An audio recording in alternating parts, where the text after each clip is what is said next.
அந்த வைகை வளவன் என்று கேட்கத் தொடங்கிவிட்டனர். என்னை பார்த்து நீ யார் என்று கேட்கும் அளவிற்கு அவர்களுக்கு துணிவு வந்து விட்டதா? அமெரிக்காவிற்கு 1 கோடி ரூபாய் செலவு பண்ணி மேடை போட்டு மாநாடு கூட்டி எல்லாருக்கும் சாப்பாடு போட்டு நிறைய பேரை வரவழைச்சு திக்கி திணறி பேசி எழுதி வைத்த ஸ்கிரிப்டில் வாசித்து எந்த ஒரு பலனும் கிடைக்கல. இந்த ஸ்கிரிப்ட் ஒர்க் அவுட் ஆகலை. ஆனால் இன்னொருத்தர் போட்டு கொடுத்த மேடையில் ரஜினி வந்து அசால்ட்டாக மீண்டும் ஜெயலலிதா ஆட்சிக்கு வந்தால் ஆண்டவனாலும் இந்த தமிழகத்தை காப்பாற்ற முடியாதுன்னு 2 வார்த்தை தான் சொன்னார். பேச்சுரிமை சேனல் நண்பர்கள் அனைவருக்கும் வணக்கம். இந்த ஓட்டர்ஸ்னு வந்து ஒருத்தன் அலை கொடுத்துக்கிட்டு இருக்காங்க. அதை பற்றி பேசலைன்னா அப்புறம் நம்ம யூடியூப் பங்காளிகள்லேருந்து நம்மளை விலக்கி வச்சுப்படுவாங்க. சாதி தள்ளி வச்சு விடுவாங்க. இல்லை அந்த ஊரை விட்டு தள்ளி வைக்கிறது மாதிரி ஒதுக்கி வச்சு விடுவாங்க. அதனால அதை பார்த்துருவான் ஓட்டர்ஸை. ஒரு பாட்டு வரும், தமிழ் பாட்டு, உண்மை எது பொய் எதுன்னு ஒன்றும் புரியலை, நம்ம கண்ணை நம்மால் நம்ப முடியலை, தமிழ்நாட்டில் இருக்கிற பிரச்சனை பத்தாதுன்னு இவன் வேற வடநாட்டில் இருந்து வந்து பிரச்சனையை கிளப்பி விட்டுக்கிட்டு இருக்கான். அது என்னன்னு பார்ப்போம். இது வாய்ஸ் ஆஃப் தமிழ் வழங்கும் பேச்சுரிமை சேனலை சப்ஸ்கிரைப் பண்ணுங்க, மறக்காம பெல் பட்டனை.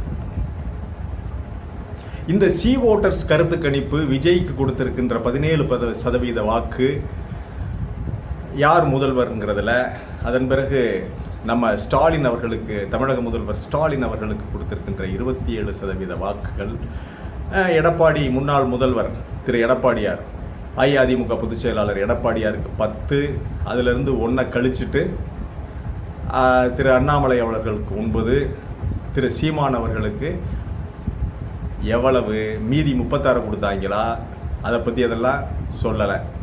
சரி, இந்த ஓட்டர்ஸ் கருத்து கணிப்பை பற்றி ஒரு பக்கம் இருக்கட்டும். ஒரு கடந்த காலத்தை நாம் நினைவுபடுத்தினால் இவர்களுடைய யோக்கியதை தெரிந்துவிடும். 1991 ஆண்டுக்கு நம்ம போகணும். 1991 ஆண்டு ஜெயலலிதா ஜெயிக்கிறாங்க. கலைஞர் ஒருத்தர் தான் ஜெயிக்கிறாரா திமுகவில். இதனால ராஜீவ்காந்தி அவர்களுடைய அந்த மரணம். அதன் பிறகு வெற்றி பெற்று வந்த உடனே மேலே டெல்லியில் ஒரு பலவீனமான அரசு, கூட்டணி அரசு, நரசிம்மராவ் பிரதமர், மன்மோகன் சிங் நிதியமைச்சர். அப்பொழுதுதான் இந்தியாவினுடைய கணக்கு ஆரம்பமாகுது. அந்நிய முதலீடுகள், ஓப்பன் மார்க்கெட் எல்லாம். அந்த சமயம் இங்கே ஜெயலலிதா இங்கே ஆட்சி பண்ணுறாங்க. அவரால் இவங்களை கண்ட்ரோலில் வச்சுக்கிற முடியலை.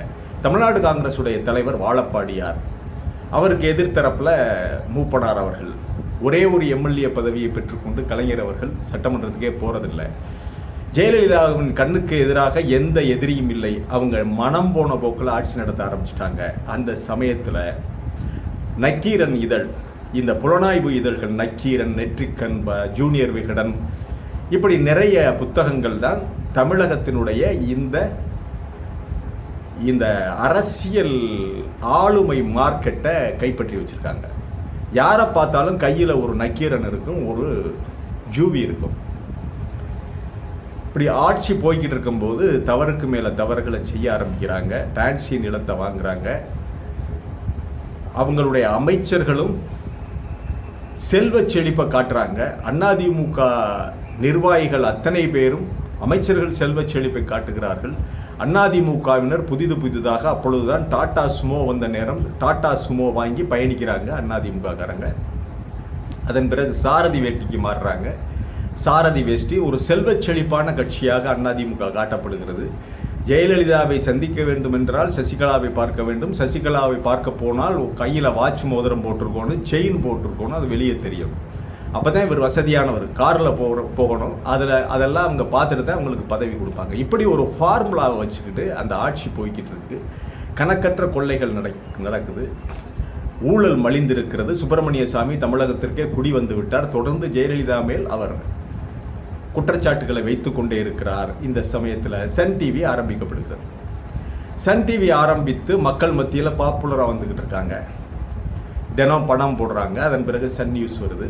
இந்த மாதிரி நேரத்தில் 100 கோடி ரூபாய் திருமணத்தை நடத்துகிறாங்க.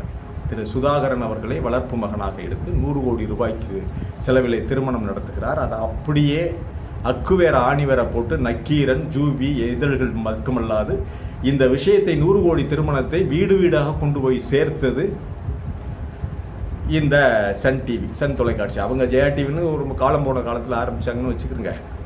சன் டிவி இந்த விஷயத்தை 100 கோடி ரூபாய் திருமணத்தை, டான்சி நிலப்பேரத்தை, லண்டன் ஸ்டே ஹோட்டலை, இது எல்லாத்தையுமே கொண்டு போய் சேர்க்கிறாங்க. இன்னும் பல்வேறு ஊழல்களை கொண்டு போய் சேர்க்கிறாங்க. ஜெயலலிதாவிற்கு அடங்கா பிடாரி என்ற பட்டம், சர்வாதிகாரி என்ற பட்டம் கிடைக்கிறது. உடன்பிறவா சகோதரி என்ற பட்டத்தை திரு அன்றைய துக்ளக் கொடுக்கிறார். துக்ளக் ஷோவுடைய பங்கு மிகப்பெரிய பங்கு. துக்ளக் ஷோ கொடுக்கிறார். வாழப்பாடியார் இந்த அம்மாவை டிஸ்மிஸ் பண்ணணுங்கிற ஒரு இதை எடுத்து வைக்கிறாரு. இப்பொழுதுதான் கலைஞர் களத்துக்கு வருகிறார். ஜெயலலிதா ஆட்சியை டிஸ்மிஸ் செய்ய வேண்டும் என்று குரல்கள் வலுவாக ஒலிக்கின்றன. அப்பொழுது இந்த 100 கோடி ரூபாய் திருமணத்தை வீட்டுக்கு வீடு சன் டிவி கொண்டு போய் சேர்க்குது. ஜெயலலிதா ஒரு மிகப்பெரிய சர்வாதிகாரி, இவங்களை தோற்கடிச்சே ஆகணும், வீட்டுக்கு அனுப்பணும், டிஸ்மிஸ் பண்ணணும் என்று தமிழகத்தில் வீட்டுக்கு வீடு விவாதிக்கின்ற ஒரு பொருளாக ஜெயலலிதா ஆட்சி இருக்கின்ற பொழுது ரஜினி அவர்கள் நடித்த பாட்ஷா படம் வெளிவருது. நல்லா கேட்கணும். இந்த பாட்ஷா படம் 100 நாளை கடந்து ஓடின உடனே அந்த படத்தை தயாரித்த அன்றைய அமைச்சர், ஜெயலலிதா உடைய அமைச்சரவையில் அமைச்சராக இருந்த RMB தான் தயாரிக்கிறார் இந்த பாட்ஷா படத்தை. சத்யா மூவி சார்பாக அவர் ஒரு வெற்றி விழா எடுக்கிறாரு. இந்த விழாவுக்கு வந்த ரஜினி, அமைச்சர் RMB போட்டு வச்ச மேடையில் வெறும் ஆளாக வந்த ரஜினி 2 வரி தான் பேசுறாரு. மீண்டும் ஜெயலலிதா ஆட்சிக்கு வந்தால் இந்த தமிழகத்தை ஆண்டவனாலும் காப்பாற்ற முடியாது அப்படிங்கிற ஒரு வார்த்தையை ஒரு மிகப்பெரிய ஒரு இதை பேசுறாரு. இந்த வார்த்தை, இந்த பேச்சு தமிழகத்தில் வீட்டுக்கு வீடு விவாதிக்கப்படுது. வீடு வீடா போய் சேர்ந்துருச்சு. தமிழகத்தை ஆண்டவனாலும் காப்பாற்ற முடியாது அப்படின்னு. இப்ப விஜய்க்கு வாங்க. இப்ப என்ன நடந்து போச்சுன்னு இவர் நான் உங்களை வீட்டுக்கு அனுப்புகிறாரு. ஸ்டாலின் சர்வாதிகாரியா காட்டிக்கிறாரா? 100 கோடி ரூபாயில திருமணம் பண்றாரா? இல்ல அவர் எப்பொழுதுதான் சன் டிவி எல்லாம் வந்திருக்கா, களத்துக்கு வந்திருக்கா? அவருக்கு யூடியூப்ல 50 சேனல்லாம், எதிர்த்தரப்புக்கு 50 சேனல் இருக்கு. ஆக இப்பொழுது ஸ்டாலின் ஒரு சர்வாதிகாரியாக காட்டிக்கொள்ளவில்லை. இந்த சமயத்துல ரஜினி பேசினது ஓசி மேடையில், அதுதான் கிளிக் ஆகுது. ஓசி மேடையில் பைசா செலவு இல்லாம நேர விறுவிறுன்னு ஜெயலலிதா ஆட்சி மீண்டும் ஆட்சிக்கு வந்தால் ஆண்டவனாலும் தமிழகத்தை காப்பாற்ற முடியாது. என்ன அருமையான ஒரு வசனம் பாருங்க. யாரும் எழுதி கொடுக்கல, எழுதி கொண்டுகிட்டு வரல, பார்த்து படிக்கல. அவர் வந்தார், மயக்க பிடிச்சாரு. தமிழக மக்கள் என்ன சொல்ல நினைத்தார்களோ அந்த விஷயத்தை அப்படியே எதிரொலிச்சார் ரஜினி. அதுதான் தமிழக மக்களுடைய கருத்துக்களை அவர் எதிரொலிக்கின்ற ஒரு இடத்துல இருந்தார். எதிரொலிச்சார். பல கோடி ரூபாய் செலவு பண்ணி மேடை போட்டு, மாநாடு கூட்டி, எல்லாருக்கும் சாப்பாடு போட்டு, நிறைய பேரை வரவழைச்சு, திக்கி திணறி பேசி, எழுதி வைத்த ஸ்கிரிப்ட்ல வாசிச்சு எந்த ஒரு பலனும் கிடைக்கல. அதன் பிறகு மூப்பனார் வெளியே வர்றார் காங்கிரஸை விட்டு. தமாக பிறக்கிறது. தமாகவுக்கு சைக்கிள் சின்னம் கிடைக்குது. ரஜினியினுடைய சைக்கிள், அண்ணாமலை சைக்கிள், ரெக்க கட்டி பறக்குதையா அண்ணாமலை சைக்கிள் என்ற ஒரு பாப்புலரான பாட்டோடு அவங்க பிரச்சாரத்தில், தேர்தலில் போய் ஜெயலலிதாவை ஜெயலலிதா கூட தோற்கிறார்கள். அதுதான் வரலாறு. இப்ப என்ன நடந்ததுன்னு, அந்த ஆண்டவனாலும் காப்பாற்ற முடியாது அப்படிங்கிற அந்த ஒரு ஸ்லோகனுக்கும் அந்த ஸ்லோகத்துக்கு இப்பொழுது விஜய் பேசிய இந்த ஸ்லோகத்துக்கும் எவ்வளவு பெரிய வித்தியாசம் பாருங்க. எவ்வளவு பெரிய வித்தியாசம். மோடிஜி பாயாசம், மோடிஜின்னு அந்த குரலும் அன்ஃபிட்டு, அவரும் அன்ஃபிட். அரசியல் எதிராளியினுடைய ஈரலை கலங்கடிக்க சிதறடிக்கணுமையா. பேச்சு எடுத்தோன்னு மைக்க பிடிச்சோன்னு மைக்க அப்பிச்சுக்கிட்டு போகணுமையா, அலறணுமையா.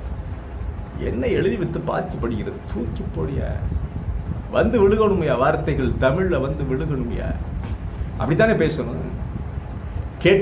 கேட்போர் மனதையெல்லாம் தகைவுறும் வண்ணம், கலங்கடிக்கு செய்யும் வண்ணம் அடிச்சு நொறுக்க வேணாமா.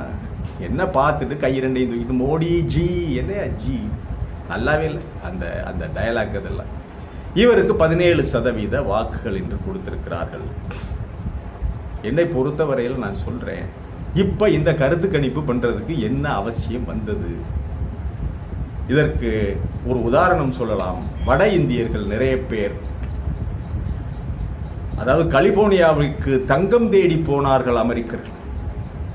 கலிபோர்னியாவிற்கு தங்கம் தேடி போய் பல லட்சக்கணக்கான மக்கள் ஆறுகளில் சலித்தது போல இன்றைக்கு வேலை தேடி, சாப்பாடு தேடி, உணவு தேடி வட இந்தியர்கள். நான் அவர்களை சிறுமைப்படுத்தவில்லை. அவர்களிடம் தொழில் திறமை இருக்குது. அவங்களுக்கு உழைப்பதற்கு அஞ்சாதவர்கள் வர்றாங்க, நாற்று நடுறாங்க, களை எடுக்கிறாங்க, நம்முடைய வேலைகளை எல்லாம் சொல்றதெல்லாம் அழகா செய்கிறாங்க. ஹோட்டல்ல நம்பிக்கையா வேலை செய்கிறாங்க. ஹோட்டல் வேலை செய்கிறாங்க, கட்டட வேலை செய்கிறாங்க, திருப்பூர் பனியன்ல வேலை செய்கிறாங்க. வேலை செய்து சாப்பிடுகிறார்கள்.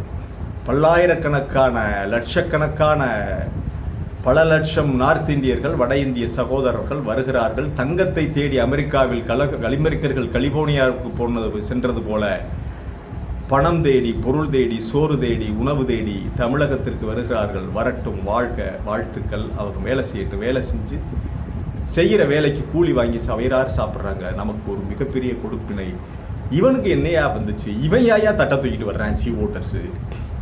சி ஓட்டர்ஸுக்கு என்னையா பஞ்சமா? அப்படி பஞ்சமா இருச்சா வட இந்தியாவில்? சி ஓட்டர்ஸும் திருவோடி ஏந்திக்கிட்டு இங்கே வந்துட்டான் ஐயா. இதுதான் சந்தர்ப்பம். விஜய் கிட்ட போனா பல கோடியை சுருட்டிடலாம்னு இங்கிருந்து ஒருத்தன் போட்டு கொடுத்துருக்கேன். யாரு? அந்த இப்போ வந்திருக்கான் பாருங்க, பிரசாத் கிஷோர். இவனு ஆதவ் அர்ஜுனா. இவன் ஆதவ் அர்ஜுனா இந்தியா முழுவதும் கையால் வச்சிருக்கேன். இவனுக்கு தெரியாத இடமே கிடையாது. ரெட்டலையை வாங்கி கொடுக்குறோம்னு சுகேஷ்னு ஒருத்தனுக்கு, அவனுக்கே நம்ம அண்ணன் டிடிவி பல கோடி பணம் கொடுத்தவர். அப்புறம் இதுக்கு கொடுக்கவா சொல்லவா வேணும்? அதில் இப்போ சி ஓட்டர்ஸ் புதுசாக கிளம்பி வந்திருக்காங்க, திருவோடு எடுத்துக்கிட்டு வந்திருக்காங்க. அண்ணன் பிரசாத் கிஷோருடைய புண்ணியத்தில் பல கோடிகளை விஜயிடம் வாங்கி கொண்டு அவர்கள் சென்று விட்டார்கள். அவ்வளவுதான். ஒரு கருத்து கணிப்புக்கு எத்தனை கோடி கைமாறியது என்று தெரியவில்லை. இந்த முதல்வர் ரேஸில் சீமான் இல்லை. சீமான் கட்சி புறக்கணிக்கப்பட்டிருக்கிறது. கம்யூனிஸ்டுகள் இல்லை, திருமாவளவன் இல்லை, யாரும் இல்லை. அவன் கண்ணுக்கு தெரிஞ்சு 4 பேரை தான் போடணும், அதில் விஜய்க்கு அப்படின்னு சொல்லி போட்டு இது பண்ணியிருக்காங்க. சரி, அவங்களுக்கு என்ன வறுமையோ அதை பார்க்கலாம். மீண்டும் ஒரு காணொளியிலே சந்திக்கிறேன். இதுதான் இவங்க நடந்தது. இதற்கெல்லாம் பாரதிய ஜனதா கட்சி அப்படி இப்படி பூச்சுத்துற வேலையெல்லாம் பண்ண வேணாம். சிம்பிள். அவனுக்கு என்ன பசியோ, என்ன வறுமையோ, யாருக்கு எவ்வளவு கடன் கொடுக்கணுமோ தெரியாது. சி ஓட்டர்ஸ் வாங்கிட்டு போயிட்டான். மீண்டும் ஒரு காணொளியிலே சந்திக்கிறேன். இது வாய்ஸ் ஆஃப் தமிழ் வழங்கும் பேச்சுரிமை சேனலை சப்ஸ்கிரைப் பண்ணுங்க, மறக்காம பெல் பட்டனை கமெண்ட் செய்யுங்கள், ஷேர் செய்யுங்கள், பிடித்திருந்தால் லைக் செய்யுங்கள். நன்றி, வணக்கம்.